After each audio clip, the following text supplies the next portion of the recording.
What if I told you, some people who started with Jesus will not finish the journey? They once prayed, they once burned with passion, they once believed strongly, but somewhere they stopped walking. Today, we answer one question. You started with Jesus, but will you finish strong? Every journey has a beginning. I am the way, not a way. You cannot finish what you never truly started. Salvation is not emotion, it is surrender. The question is not did you go to church, but did you truly give him your life? Abraham started walking without knowing the destination. God said leave, and he left.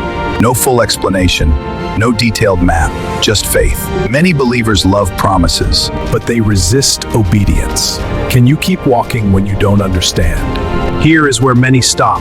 When prayers are unanswered, when money is gone, when sickness comes. Job lost everything, and heaven was silent.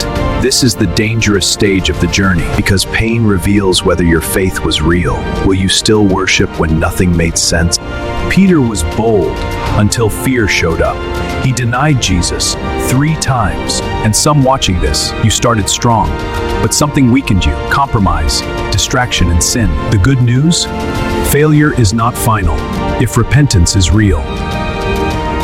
Paul suffered, beaten, imprisoned, rejected, but at the end he said, I have finished the race. Notice he didn't celebrate starting, he celebrated finishing. Heaven is not for starters, it is for finishers. John saw the end, no more tears, no more death, no more pain, but this promise is for those who overcome.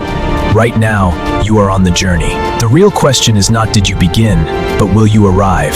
If this message stirred you, type in the comments, I will finish strong. Like and subscribe.